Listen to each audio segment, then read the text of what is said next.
So Geoff, tell me, what are the barriers and solutions within the development community? Well, several things came up. One actually had to do with employers. So obviously the developers respond a lot to the market, and in a lot of places the market is moving in this direction, but there are other places where they're not seeing it as much, and some of what we hear from some of our development community is that in different places the large employers are still asking for the office park, the big office park.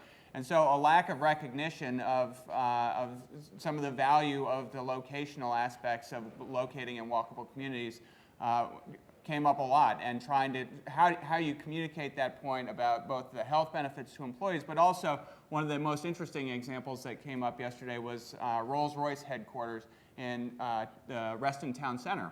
And they were located there. The rents were about $40 a square foot. They said, wow, you know, that's killing us. We're going to move somewhere else that's a lot less walkable, somewhere around $18 a square foot. And after 2 years, they had to move back because they couldn't attract any employees and they couldn't retain any employees. And if you look at real estate costs compared to employee costs will kill you every time. So not understanding that basic dynamic of the interaction between location decision and employee and productivity outcomes is a barrier in the market. There are others, but I'm conscious of the time, so I'll leave it with that. All right, thank you, Geoff. We're going to have some discussion questions as we get through this, but what about elected officials? Barriers, solutions? For us in city government, there are mental barriers and physical barriers. We have the physical, a couple examples of physical barriers. We're trying to build a lot of linear bike paths and walking ways. Well, we have a lot of creeks in Ventura, and a lot of our linear parks dead end, so you can't get all the way across. So the solution to those is money, because in order to build a bridge or a connection takes a lot of money, and government grants are very helpful. We're getting federal and state grants. In fact, this particular bridge we built cost $1.8 million. But it wasn't city money. It was all grants, so that was helpful. Another barrier is a mental barrier. I'll give an example of this. In California, everybody drives, and anytime we talk about walkability, somebody has sort of an innate psychological reaction of, are they going to take away my car?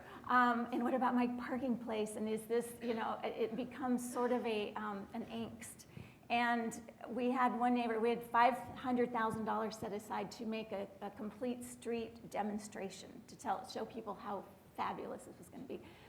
We picked a neighborhood. Well, the neighborhood didn't want it, even though we showed them how wonderful it was going to be, because it would take away some of their parking spaces and use with bioswales and street trees and so forth. So they literally refused. That's sort of a mental issue that we have to overcome. Another issue financially is city governments don't have a lot of money these days to do a lot of improvements we would love to do, and one of the solutions to that is community cooperation, volunteerism, and nonprofit participation. An example, in Ventura, the city owns 106 acres behind City Hall. It's a park on a hill. With several streets going up, but no walking paths. However, we had a local nonprofit botanic garden group that wanted to put in a walking path. Well, they could do it way easier than the city because we have to pay a living wage, we have to get 3 bids, go through the whole process. It would have cost us $1 million. Well, they did it, cost us nothing. Now we have a fantastic walking trail up there, and amazingly enough, it's used by hundreds and hundreds of people a day. I sit there at City Hall and watch people. It's just like it's like Disneyland, you know. It's like they're so thrilled about this walking path. So there are challenges, but there are solutions to these challenges, and some of them are physical, some of them are money, and some of them are psychological, and I think we all need to work on that together. Great, thank you, Christine. I think that goes back to getting the people out there to the city council meetings. I know that I started out as a grassroots activist, and we flipped some meetings by bringing a lot of people that are also within the neighborhood when there's opposition, when there's NIMBYs, not in my backyard, getting supporters out there. But a lot of times, if you don't have that grassroots capacity building, people are afraid, they won't come out against the opposition, and then the elected officials don't have the courage to be able to say that, hey, we're going to do this anyway. So it really circles back to the capacity building there and backing up our elected officials so that they can do the right thing. Great, it was a great roundtable yesterday. I was in the elected official roundtable, and we also talked a little bit about the new transportation money, MAP 21, that's available right now, and the fact that there's money available actually at the regional level through metropolitan planning organizations for transportation alternatives for walking. And I just have to say that I'm a California resident and I haven't had a car for 17 years. I want to testify that you can walk and bike in California, and places like Ventura are making that happen, so thank you. All right, Todd, so tell me about the funders. What are the barriers and what are the solutions? So one of the challenges for funders, it's walkability is kind of a blessing and a challenge to it. The blessing is that it's ubiquitous and has a huge number of outcomes in terms of people feeling safe and health indicators, et cetera. The challenge is that funders are essentially in silos, and they have to speak to their boards of directors. And their boards are saying, we're all about transportation, or we're all about health, or we're all about some other area. And because walkability works across those silos, there's an extra challenge, I think, for people working in the field to translate exactly how walkability will reach the kinds of outcomes that an individual funder wants to achieve. In other words, how to identify the lever that walkability pulls to create the kind of outcome that helps the world that the funder believes they're trying to bring about come That's to right. place. Know your audience. All right, good. Tracy, equity, barriers, solutions? Well, we talked about a lot of barriers, but I'd like to highlight two. The first is that we have to be honest that safety and security are a huge barrier to walking. People want to walk and they want to be free from violence, sexual harassment, and conflicts with vehicles.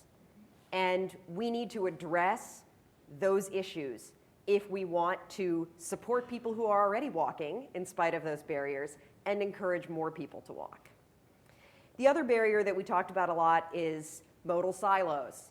So just to take that away from jargon, basically, we can't just say, okay, we're going to focus on walking, okay, we're going to focus on biking, or okay, we're going to focus on transit. Walkability actually cuts across modes. We shouldn't just think of walking as a mode. For example, I want to tell you guys about a magical place called the Metropolitan Branch Trail here in Washington, D.C.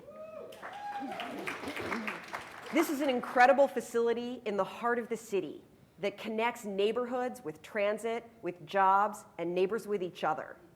But this is not a facility that is free from crime. We've had several very well-publicized incidents on the trail. If we want people to use the trail, we need to directly address the fact that people are concerned that they will be the victim of violence when they are using the trail. We're addressing that by getting more people on the trail, more eyes on it. We're bringing people out on the trail through art, through gardening, and through events where we promote the trail. But we're also bringing out the neighborhood to patrol it and the police. We need police on foot and on bikes on the trail. We also can't complete the Metropolitan Branch Trail unless we get out of our molded silos, okay? We cannot just say, great, let's do a trail. Here in this corridor, we have transit, we have freight, we have passenger rail, we have to cross roads, we need to cross National Park Service land, we need to cross all kinds of things. And the only way that we can complete the Met Branch is if everybody comes to the table together to make Rail with Trail a possibility. All right, thank you.